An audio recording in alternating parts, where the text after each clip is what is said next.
캐나다로 이민 가자더니 나를 공항에 버렸어? 어떻게 그럴 수가 있어? 어머님, 그게 아니에요. 갑자기 일이 생겨서 급하게 출발할 수밖에 없었어요. 일이 생겼다고? 그럼 왜 전화는 안 받았어? 죄송해요. 상황이 좀 복잡했어요. 일부러 그런 건 아니에요. 거짓말하지 마라. 처음부터 이럴 생각이었지? 내 집 반돈까지 다 보탰는데. 어머님, 일단 동선에 가 계세요. 저희가 정리되면 바로 연락드릴게요. 당장 돈부터 보내. 돈 한 푼도 없이 작은 애네 가 있으라고? 정말 죄송해요, 어머니.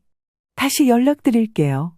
큰 며느리는 함께 이민 가자면서 김양순 할머니를 집으로 모셨고 할머니는 혼자 살던 집을 팔고 들어왔습니다. 이민 가는 당일날 큰 며느리는 할머니가 화장실 간 사이 인천공항에 두고 떠나버렸습니다. 할머니는 현재 70세로 얼마 전까지만 해도 큰아들네 부부와 함께 살고 있었습니다. 그건 바로 곧 있을 캐나다 이민을 앞두고 있기 때문이었어요. 이민은 큰 며느리가 먼저 할머니에게 제안을 했고 할머니는 자식과 손주들과 함께 살 수 있어 나쁜 제안은 아니었습니다. 그래서 같이 살기 시작했고 혼자 살았던 집도 팔았는데요. 막상 합가를 해보니 큰 며느리와 함께 산다는 건 쉬운 일이 아니었습니다. 요즘은 시어머니가 시집살이를 한다는데 대놓고 눈치를 주는 것은 아니지만 할머니가 며느리 눈치를 괜히 보게 되었던 겁니다. 정선아, 요즘은 회사 일이 좀 어때? 바쁘지 않니? 할머니는 며느리의 상황이 궁금해서 물었습니다. 네, 뭐 그냥 그래요. 바쁘긴 하지만 할만해요. 박정선은 짧게 대답하고는 스마트폰에 시선을 고정시켰습니다. 할머니는 답답함을 느꼈습니다. 그래도 몸은 챙겨야지. 사업도 중요하지만 건강이 더 중요해. 너희 시아버지가 그걸 못 챙기다가. 할머니는 남편 이야기를 꺼내며 며느리에게 좀 더 마음을 열고 싶었습니다. 그러나 박정선은 무표정하게 고개만 끄덕였습니다. 알겠습니다. 그런데 어머님도 건강 잘 챙기세요. 저희가 캐나다 가면 의료 시스템도 다르고 미리 준비해야 할 게 많을 거예요. 할머니는 며느리의 말투에서 무심함을 느꼈습니다. 그 말은 맞았지만 어딘가 차가운 느낌이 들었습니다. 할머니는 며느리와 정서적으로 소통되지 않는다는 생각이 자꾸만 들었습니다. 사실 김양순 할머니가 큰 며느리 박정선 씨를 만났을 때 처음부터 썩 마음에 들었던 것은 아니었어요. 큰아들은 건강보조식품 사업을 하고 있었고 며느리도 같은 회사 직원이었습니다. 첫 만남부터 뭔가 거리감이 느껴졌고 며느리는 무뚝뚝하게 인사만 하고 자리에 앉았습니다. 예의는 지켰지만 시어머니인 김양순 할머니에게 싹싹하게 인사를 하거나 말을 걸지도 않았습니다. 결혼식 준비를 할 때도 별로 의견을 내지 않고 마치 자신이 모든 걸 다 아는 듯한 태도로 할머니와 눈을 잘 맞추지도 않았습니다. 그래도 첫 아들을 장가 보내는 거라 김양순 할머니와 할아버지는 신혼집도 섭섭지 않게 5억대로 마련해 주었습니다. 한편으로 할머니에게는 마음속 짐이 있었으니 바로 작은 아들에게는 저만큼 돈을 보태주지 못했기 때문입니다. 2년 뒤 남편과 사별하면서 작은 아들이 결혼하던 때에 여러 가지 금전적인 문제가 터졌습니다. 그러다 보니 작은 아들네는 신혼집을 크게 못 해주었습니다. 있는 돈을 다 끌어모아 1억 5천만 대줬고 나머지는 작은 아들네 부부가 알아서 해결을 했습니다. 그런데다가 옆에서 할머니가 지켜보니 큰 며느리와 작은 며느리는 서로 기싸움이 있었습니다. 둘 다 동갑인데 일방적으로 큰 며느리가 작은 며느리를 싫어하는 모습이 보였습니다. 어머니, 저는 동서가 너무 불편해요. 명절 때도 맨날 일부러 늦게 오는 것 같아요. 집이 실제로 멀어서 그런 건데 어쩔 수 없잖니. 나는 쟤네들만 보면 짠하고 미안하더라. 할머니는 작은 아들네 부부가 돈이 넉넉지 않아 지방에서 살고 있는 게 미안했고 큰 며느리가 좀 더 이해해 주길 바랬습니다. 그러던 어느 날 큰 며느리 박정선 씨는 갑자기 할머니에게 합가를 제안했습니다. 어머님, 저희랑 같이 사시다가 이민 가시는 게 어떠세요? 할머니는 이 제안을 거절할 이유는 없었습니다. 손자 손녀는 어릴 적부터 할머니가 돌본 애들이라 떨어져 살며 자주 못 보는 게 아쉬웠으니까요. 그래서 며느리가 같이 살자고 하니 처음엔 반가운 마음이 들었습니다. 심지어 할머니에게 같이 캐나다로 가자고 하니 너무 고마웠어요. 이민이라는 게 나 같은 할머니도 가서 잘 지낼 수 있는 거니? 그럼요. 요즘 어른들도 노후에 이민들 자주 가세요. 자식들 따라서 함께 가시더라고요. 캐나다는 정말 환경이 좋거든요. 그리하여 1시간 거리에서 따로 살던 할머니는 큰아들네와 한 집에서 살게 된 겁니다. 그렇게 2년 동안 손자, 손녀가 초등학교에 다니는 동안 돌보며 살았습니다. 하지만 같이 사는 건 생각만큼 쉽지 않았습니다. 큰아들과 며느리는 돈 문제로 자주 싸웠고 할머니는 중간에서 자꾸 눈치가 보였어요. 며느리는 화가 나서 방문을 탕탕 닫곤 했고 그럴 때마다 애들도 불안해하는 게 느껴졌습니다. 그 와중에 이민을 가는 건지 안 가는 건지 확실하지 않았죠. 어느 날 저녁을 먹던 중 며느리가 조심스럽게 말을 꺼냈습니다. 어머님, 이민 가는 것 때문에 좀 고민이 많아요. 며느리가 걱정스러운 표정으로 말을 이어갔습니다. 그래? 무슨 일이 있는데? 사실 남편이 요즘 사업 때문에 돈을 자꾸 엉뚱한 데다 투자하거든요. 그게 문제예요. 그래서 이민 준비도 제대로 못하고 있고 저도 좀 힘들어요. 할머니는 깜짝 놀라 며느리를 쳐다봤습니다. 아니, 그게 무슨 말이야? 사업이 잘 안 되는 거야? 며느리가 고개를 끄덕이며 답했어요. 사업이야 큰 타격은 없는데 돈이 계속 들어가니까 생활비도 빠듯하고요. 그래서 이민을 가려면 남편한테 더 부담을 주고 싶지 않아요. 그렇구나.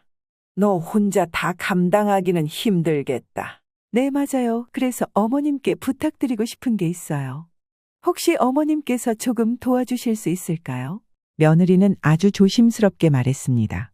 할머니는 당황했지만 며느리가 얼마나 힘든지 알 것 같았습니다. 그럼 내가 어떻게 도와주면 되겠니? 어머님, 남편한테는 말하지 마시고요. 그냥 저희끼리 해결했으면 해요. 이민 준비를 위해서 조금이라도 도와주시면 정말 감사하겠어요. 할머니는 고민했지만 어차피 함께 이민 가게 될 테니 조금이나마 힘을 덜어주고 싶었습니다. 그래서 그동안 모아둔 얼마 안 되는 돈 1억을 보탰습니다. 그렇게 이민을 앞두고 시기가 다가오고 작은 아들과 며느리는 큰 일을 앞두고 있으니 한번 집에서 뵙고 싶다고 했습니다. 엄마, 그래도 엄마랑 형이랑 캐나다 가면 한동안 못 볼 텐데. 얼굴 봐야지. 나랑 이 사람이랑 같이 잠깐 들릴게. 용돈이라도 드리려고 해. 그래, 너무 고맙다. 나야 니들 얼굴 보면 너무 좋지. 그런데 큰 며느리가 이 소식을 듣더니 단번에 거절했습니다. 저는 동서랑 사이 불편해서 얼굴 보고 싶지 않아요. 이제 이민 준비하느라 짐도 많고 집도 좁아지는데 꼭 와야 한대요. 할머니는 본의 아니게 가운데에 껴서 불편한 상태가 되었습니다. 어머니도 이제 준비할 거 많으시니 하나씩 신경 쓰셔야죠. 정동선에 만나고 싶으시면 제가 태워다 드려요. 아, 아니다. 괜찮다. 할머니는 마음이 무거워졌습니다. 작은 아들네와의 만남을 고대했지만 결국 큰 며느리의 반대로 쉽게 결정을 내리지 못했습니다. 어쩌다 보니 큰 며느리의 말을 거스르기가 어려워져 할머니는 작은 아들네 방문을 취소하게 되었습니다. 엄마, 그럼 우리 주말에 가도 되는 거지? 작은 아들이 다시 연락을 해왔을 때 할머니는 한숨을 내쉬며 대답했습니다. 미안하다, 얘야. 지금 집이 좀 정리도 안 되고 나도 준비할 게 많아서 나중에 보자. 그때 얼굴 보면 되지 않겠니? 할머니는 마음이 아팠지만 어쩔 수 없이 말을 돌렸습니다. 작은 아들은 잠시 침묵하다가 말했습니다. 그래, 엄마가 그렇다면? 알았어. 어쩔 수 없지. 또 기회가 있겠지. 할머니는 전화를 끊고 나서도 계속 마음이 무거워졌습니다. 결국 큰 며느리 때문에 작은 아들과의 만남도 이루어지지 않게 된 것입니다. 이민을 떠나는 날 공항에 도착한 김양순 할머니는 뭔가 이상한 느낌을 받기 시작했습니다. 가족들과 함께 이민을 준비해 온 시간이지만 그날따라 큰 며느리 정선 씨의 태도는 평소와는 달랐습니다. 할머니는 작은 짐 가방을 들고 천천히 큰 며느리와 큰아들의 뒤를 따라갔습니다. 그렇지만 그들의 행동에서 묘한 거리감이 느껴졌습니다. 체크인을 마치고 대기하는 동안 할머니는 갑자기 이상한 기운을 느끼기 시작했습니다. 큰 며느리가 할머니에게 쌀쌀맞게 말을 걸었습니다. 어머님, 화장실 다녀오셔야죠. 지금 가시면 좋을 것 같아요. 며느리의 말투는 평소보다 다소 차갑고 할머니를 독려하는 듯했습니다. 그래, 좀 다녀와야겠구나. 할머니는 며느리의 말에 따라 화장실로 가려 했지만 마음 한구석에서 찝찝한 기분이 들었습니다. 이날은 다 같이 움직이는 날이니 며느리가 더 신경 써줄 거라 생각했는데요. 마치 할머니를 빨리 어딘가로 보내려는 듯한 느낌을 받았습니다. 화장실에 가기 전 할머니는 잠시 짐을 정리하는 며느리와 큰아들의 대화를 엿들었습니다. 짐은 다 됐지. 서류도 문제 없지. 큰아들이 물었습니다. 응, 다 끝났어. 이제 그냥 빨리 가기만 하면 돼. 며느리는 짐을 정리하며 조용히 대답했습니다. 하지만 며느리의 말투는 평소보다 차가웠고 무언가 서둘러 정리하려는 느낌을 주었습니다. 할머니는 마음이 편치 않았지만 자신이 신경이 예민한 것일 거라 생각하며 화장실로 향했습니다. 화장실로 들어가면서도 할머니는 뭔가 불안한 마음을 지울 수 없었습니다. 왜 이리 신경이 쓰이지? 그냥 내가 너무 걱정하는 건가? 할머니는 화장실에서 나와 다시 가족들을 찾아가려 했습니다. 그런데 그 순간 주변이 조용해졌고 멀리서 앉아있던 큰 며느리와 큰아들이 보이지 않았습니다. 이때 할머니는 급격히 심장이 뛰는 게 느껴졌습니다. 설마? 아니겠지? 나를 두고 먼저 간 건 아니겠지? 할머니는 화장실에서 나와 가족들을 찾으려 했지만 눈앞에 보이는 건 끝없이 넓고 복잡한 공항뿐이었습니다. 유리벽 너머로 비행기가 이륙하는 소리, 무심하게 지나가는 사람들, 여기저기서 들려오는 안내방송은 할머니를 점점 더 혼란스럽게 만들었습니다. 휴대폰을 꺼내 전화를 걸었지만 아무리 전화를 해도 가족들은 받지 않았습니다. 주변을 둘러봐도 어디에도 큰아들과 며느리, 손주들의 모습은 보이지 않았습니다. 여기서 기다리면 만나겠지라는 생각에 할머니는 처음 가족들과 함께 서 있던 곳으로 돌아가려고 했습니다. 공항 직원의 도움을 받아 그곳으로 안내를 받았지만 그곳엔 아무도 없었습니다. 시간이 흐를수록 점점 불안감이 커졌고 발걸음도 무거워졌습니다. 주변 사람들은 저마다의 목적지로 바쁘게 움직였지만 할머니는 그들 사이에서 점점 더 고립된 기분이 들었습니다.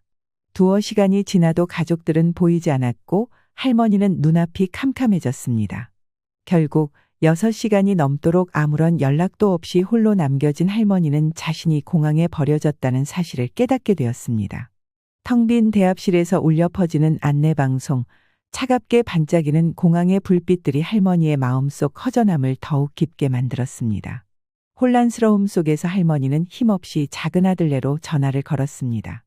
목소리는 떨렸고 상황을 설명하는 것조차 힘들었습니다. 몇 시간 후 작은 아들과 작은 며느리가 할머니를 찾아왔습니다. 공항에서 홀로 남겨진 할머니를 본 작은 아들은 분노를 감추지 못했습니다. 엄마, 이게 무슨 일이야? 형네가 엄마를 공항에 두고 그냥 떠났다는 거야? 작은 아들이 소리쳤습니다. 작은 며느리도 어이없어하며 어머님, 그게 어떻게 말이 돼요? 이민을 가면서 어머님을 두고 갈 수가 있나요? 라며 혀를 찼습니다. 작은 아들 부부는 자신들이 살고 있는 집에 할머니가 지낼 방을 내주며 엄마, 일단 여기서 좀 쉬셔. 형네가 무슨 생각으로 이런 짓을 한 건지 도저히 이해가 안 가네. 우리가 알아볼 테니까 걱정하지 마. 작은 아들은 어머니를 위로했지만 할머니는 너무 비참했습니다. 큰아들네에게 의지했던 자신이 이렇게 홀로 남겨진 현실이 믿기지 않았습니다. 며칠이 지나서야 큰 며느리와 겨우 연락이 닿았습니다. 할머니는 분노를 참지 못하고 따졌습니다. 정선아, 너희들 대체 나를 왜 두고 떠난 거니? 공항에서 기다리다가 내가 얼마나 당황했는지 알아? 할머니는 목소리를 떨며 물었습니다. 큰 며느리는 뻔뻔하게 대답했습니다. 어머님, 저희도 비자 문제 때문에 그때 상황이 복잡했어요. 저희도 몰랐는데 뒤늦게 이민 서류 문제로 어머님은 바로 못 오시게 됐더라고요.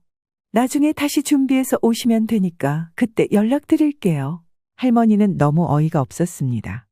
비자 문제라니? 그걸 이제 와서 나한테 말하겠다고. 그럼 왜 공항에서 말도 없이 그냥 떠났어? 날 혼자 두고 가는 게 말이 되니? 하지만 큰 며느리는 저희도 어쩔 수 없었어요, 어머님. 서류가 그렇게 된 걸 뒤늦게 알았고 그날은 시간이 없어서 바로 출국해야 했어요. 나중에 다시 연락드릴 테니까 너무 걱정 마세요. 라며 여전히 무심한 태도로 말했습니다. 할머니는 더는 참을 수 없었습니다. 큰 며느리와의 통화를 끝내고 나자마자 다시 전화를 걸어 목소리를 높였습니다. 말도 안 돼. 정선아. 너 내 돈 당장 내놔라. 할머니는 숨이 가쁘게 몰아쉬며 소리쳤습니다.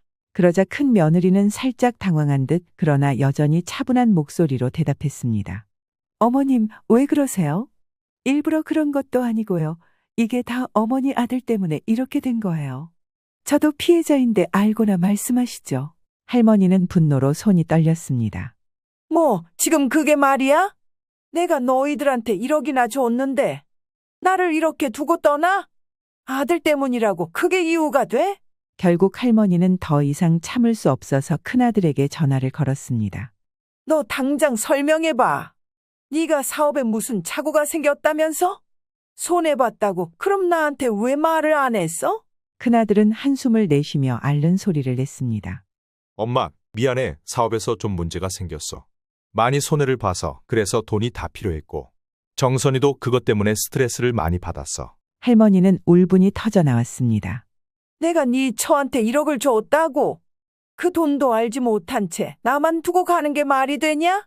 그 돈으로 이민 준비하라고 줬는데 날 이렇게 버리면 어떻게 하냐? 큰아들은 그제야 상황을 파악한 듯 말을 더듬으며 물었습니다. 엄마, 뭐라고? 1억을 정선이가 그 돈을 받았다고? 그 순간 할머니는 폭발하듯 소리쳤습니다. 그래, 내가 그 돈을 줬어. 네 처가 말하기를 너 때문에 돈이 필요하다고 해서 내가 보탰어. 그런데 나를 공항에 버리고 떠나? 너희들이 정말 어떻게 나한테 이럴 수 있어? 할머니의 목소리는 절규와도 같았습니다. 아들은 당황한 듯 침묵하다가 이내 큰 소리로 소리쳤습니다. 정선아, 너 대체 무슨 짓을 한 거야? 엄마한테 돈 받은 거 왜 나한테 말 안 했어? 큰 며느리의 목소리가 멀리서 들렸습니다. 아니, 당신이 자꾸 엉뚱한 데 투자하니까 내가 알아서 하려고 했지. 그럼 우리가 어떻게 이민을 가겠어? 난 어머니한테 필요한 돈을 마련한 것뿐이야. 두 사람의 다툼은 점점 격해졌고 할머니는 전화 너머로 들려오는 그들의 날카로운 목소리를 들으며 손이 떨렸습니다. 이런 식으로 날 두고 간 너희들 어떻게 나한테 이럴 수 있어? 할머니의 목소리는 떨렸고 그 감정은 고스란히 몸으로 전달되었습니다. 그 충격은 할머니를 깊은 상처로 몰아넣었고 결국 몸져눕게 만들었습니다. 차갑고 고요한 집안에서 홀로 누워있던 할머니는 배신감과 외로움에 몸을 떨었습니다. 이 소식에 작은 며느리는 마음이 찢어질 듯 아팠습니다. 할머니가 공항에서 혼자 남겨진 것도 모자라 큰 며느리와 큰아들의 무책임한 행동으로 상처를 입은 채 힘들어하는 모습을 보니 도저히 그냥 있을 수 없었습니다. 작은 며느리는 과거 자신이 큰 상실감을 느꼈을 때 할머니가 어떻게 자신을 도와줬는지를 기억했습니다. 몇 년 전 본인의 친정엄마가 갑작스럽게 세상을 떠났을 때 작은 며느리는 큰 슬픔에 빠져 있었습니다. 장례식장에서 남동생과 함께 모든 일을 처리해야 했고 얼굴에는 지친 기색이 역력했습니다. 그때 김양순 할머니가 조용히 그녀의 곁으로 다가왔습니다. 많이 힘들지? 할머니는 따뜻한 목소리로 조심스럽게 물었습니다. 작은 며느리는 눈물을 참으며 고개를 끄덕였습니다. 엄마랑 인사도 못 해보고 그렇게 보내서 마음도 몸도 다 너무 힘드네요. 어떻게 하면 좋죠? 할머니는 말없이 작은 며느리의 손을 꼭 잡아주었습니다. 괜찮다. 시간이 지나면 너도 이 사실을 천천히 받아들일 거야. 나도 네 나이 때 친정엄마를 먼저 보냈단다. 내가 그 심정을 잘 알지. 작은 며느리는 할머니의 그 말에 그동안 억눌렀던 눈물을 쏟아냈습니다. 어머님, 정말 감사합니다. 이렇게 옆에 있어 주셔서 저 혼자서는 감당이 안 돼요. 할머니는 작은 며느리의 등을 부드럽게 쓰다듬으며 말했습니다. 내가 해줄 수 있는 건 많지 않지만 언제든 나한테 기대도 돼. 사돈께서 눈 감는 순간 너와 사돈 총각이 얼마나 걱정됐겠니. 힘든 시간일 테지만 너는 잘 해낼 거라 믿는다. 작은 며느리는 그 말에 한동안 울면서도 마음 한편이 따뜻해졌습니다. 할머니의 말과 손길은 말 그대로 어머니처럼 느껴졌습니다. 정말 고맙습니다. 어머님, 엄마 대신 이렇게 저를 챙겨주셔서 평생 잊지 못할 거예요. 할머니는 작은 며느리에게 그저 시어머니 이상의 존재였습니다. 작은 며느리는 어머니를 잃은 슬픔에 잠겨 있을 때 할머니의 따뜻한 손길과 관심을 받았습니다. 할머니는 그녀가 홀로 남은 남동생까지 걱정하며 대학 등록금을 한 학기 내준 적도 있었습니다. 그때부터 작은 며느리는 할머니를 친정어머니처럼 생각하며 늘 감사한 마음을 가지고 살아왔습니다. 할머니는 그런 작은 며느리에게 언제나 진심을 다해 주었고 작은 며느리도 그 고마움을 마음속 깊이 간직하고 있었습니다. 그래서 이번 일로 큰 상처를 받고 몸져 누운 할머니를 보고는 작은 며느리는 더 이상 가만히 있을 수 없었습니다. 작은 며느리는 곧바로 행동에 나섰습니다. 할머니를 그냥 두고 넘어갈 수 없다는 생각에 법적 절차를 알아보기 시작했습니다. 할머니가 큰 며느리와 큰아들로부터 받은 부당한 대우를 바로잡고 보상을 받을 수 있도록 돕기 위해 변호사와 상담을 시작했습니다. 작은 며느리는 할머니에게 이렇게 말했습니다. 어머님, 걱정 마세요. 제가 이 문제를 꼭 해결할 수 있도록 할게요. 어머님이 예전에 저한테 얼마나 잘해주셨는지 잊지 않았어요. 그때 어머님이 저를 도와주셨던 것처럼 이제는 제가 어머님을 도울 차례예요. 작은 며느리의 목소리는 확신에 차 있었고 할머니는 그런 작은 며느리에게 고마움과 미안함이 뒤섞인 눈물을 흘렸습니다. 내가 너한테 이렇게 신세를 지게 될 줄은 몰랐구나. 미안하다. 정말 미안하다. 할머니는 작은 며느리의 손을 꼭 잡으며 힘겹게 말했습니다. 작은 며느리는 미소를 지으며 고개를 저었습니다. 어머님, 미안해하지 마세요. 어머님이 그때 저를 도와주셨던 걸 잊을 수 없어요. 저는 그저 어머님이 편히 지내실 수 있도록 최선을 다할 뿐이에요. 그렇게 작은 며느리는 할머니를 돕기 위해 본격적으로 법적 절차를 알아보고 할머니가 큰아들과 큰 며느리에게서 제대로 된 보상을 받을 수 있도록 적극적으로 나섰습니다. 할머니는 작은 며느리 덕분에 조금씩 마음의 짐을 내려놓을 수 있었고 큰 상처를 입었던 마음도 조금씩 회복될 수 있었습니다. 작은 며느리의 진심 어린 마음과 행동은 할머니에게 큰 위로가 되었고 두 사람은 더욱 돈독한 관계로 발전해 갔습니다. 먼저 큰아들네가 할머니에게 금전적으로 피해를 준 부분을 입증하기 위해 이민 과정에서 할머니가 준 1억 원의 금전적 증거 자료를 모았습니다. 또한 할머니가 공항에 버려졌다는 사실이 중대한 문제라는 것을 증명하기 위해 공항에서 있었던 일에 대한 증언과 증거를 확보했습니다. 어머님, 이 모든 걸 법적으로 처리하면 보상을 받을 수 있을 거예요. 그들이 이대로 넘어가게 놔두면 안 돼요. 힘들겠지만 끝까지 싸워야 해요. 작은 며느리는 할머니의 손을 잡고 다짐했습니다. 할머니는 작게 한숨을 내쉬며 내 덕분에 내가 이렇게라도 버틸 수 있구나. 고맙다. 정말 고맙다. 라고 말했습니다. 작은 며느리가 법적 절차를 알아보고 진행하던 중 결국 큰 며느리와 큰아들은 다시 집으로 찾아와 할머니에게 난리를 치기 시작했습니다. 큰 며느리는 거칠게 항의하며 소리쳤습니다. 어머님, 우리가 이민 준비하느라 얼마나 힘들었는지 아세요? 서류도 이사도 돈 문제도 다 우리 힘으로 해결하려고 했는데 이 난리를 치시면 어떻게 해요? 큰아들도 옆에서 목소리를 높였습니다. 엄마, 왜 이렇게까지 하시냐고. 우리가 서류 문제 때문에 어쩔 수 없었잖아. 그러나 할머니는 더 이상 참을 수 없었습니다. 차분하지만 단호한 목소리로 말했습니다. 됐고, 공항에서 내가 혼자 남겨졌을 때 내 기분을 니들이 어떻게 알겠니? 난 니들 믿고 다 내주었는데 이렇게 나를 두고 가는 게 말이 된다고 생각하냐? 큰 며느리가 다시 뭐라고 변명하려 하자 할머니는 손을 들어 그 말을 끊었습니다. 필요 없어. 나는 그저 모든 걸 원래대로 돌려놨을 뿐이야. 너희가 나한테 한 대로 말이다. 결국 법적 절차가 진행되었고 할머니는 큰 며느리와 큰아들로부터 적절한 보상을 받았습니다. 1억 원의 금액은 원래 할머니가 이민 준비를 위해 지원했던 금액이었으나 이는 할머니에게 되돌아왔습니다. 또한 할머니가 공항에서 벌어진 사건으로 인해 받은 정신적 피해 보상도 포함되어 추가적인 금액을 받을 수 있었습니다. 이로 인해 할머니는 물질적인 손실뿐만 아니라 정신적으로 받은 상처에 대한 보상도 받을 수 있었습니다. 보상받은 돈을 가지고 할머니는 작은 아들 근처에 조그만 집을 얻어 정착하게 되었습니다. 그곳에서 할머니는 비록 크지는 않지만 자신만의 공간에서 마음 편히 지낼 수 있었습니다. 혼자만의 시간이 많아지면서 그동안의 상처와 아픔을 조금씩 치유해 나갔습니다. 작은 아들과 며느리는 여전히 할머니를 자주 찾아와 주었고 할머니는 그들 덕분에 외롭지 않게 지냈습니다. 어느 날 큰아들에게서 연락이 왔습니다. 목소리는 예전과 달리 무거웠습니다. 엄마, 나랑 정선이 결국 이혼할 것 같아. 할머니는 그 말을 듣고 잠시 침묵했습니다. 손주들이 눈에 아른거리며 안쓰러운 마음이 들었지만 이미 마음을 다잡은 할머니는 그 말을 담담히 받아들였습니다. 그래, 너희가 잘 생각해서 결정한 거겠지. 손주들 생각하면 가슴이 아프지만 이제 더는 내가 신경 쓰지 않으마. 너희도 각자 알아서 살아라. 할머니의 목소리는 결심에 차 있었습니다. 그렇게 할머니는 큰아들 부부의 문제를 더 이상 마음에 두지 않기로 했습니다. 자신의 인생을 새로 시작하는 기분으로 작은 집에서 조용히 살아가며 오롯이 자신의 시간을 보낼 수 있는 나날을 보냈습니다. 그리고 큰 며느리 박정선 씨는 이혼 후 예전과는 전혀 다른 삶을 살게 되었습니다. 캐나다 이민 준비로 모든 것을 쏟아부었던 그때와 달리 이제는 홀로 서기를 해야 했습니다.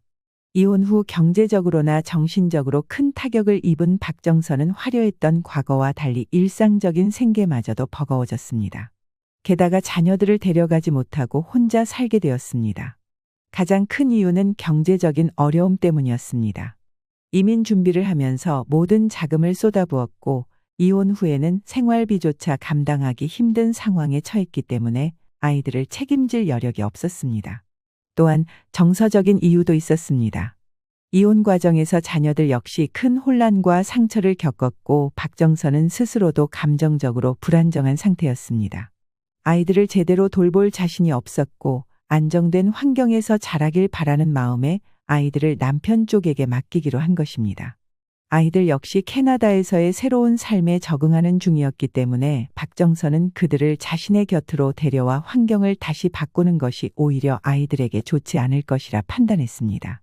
결국 자녀들과 떨어져 혼자 남게 되었고 그리움과 죄책감이 자신을 더욱 힘들게 만들었습니다. 이전에 다녔던 회사로 돌아가려 했지만 이미 많은 시간이 지나 자리도 없었고 그동안 쌓아놓은 인간관계마저 모두 끊겨 있었습니다. 결국 박정선은 작은 식당에서 아르바이트를 하며 생활비를 겨우 벌기 시작했습니다. 항상 도도하고 자신감 넘치던 모습과 달리 벅찬 생활만이 남아있을 뿐입니다. 할머니는 그런 근황을 큰아들로부터 전해 들었으나 더 신경 쓰지 않기로 했습니다. 그날의 상처로부터 멀어지기 위해 모든 걸 정리하고 조용히 삶을 살아가고 있습니다.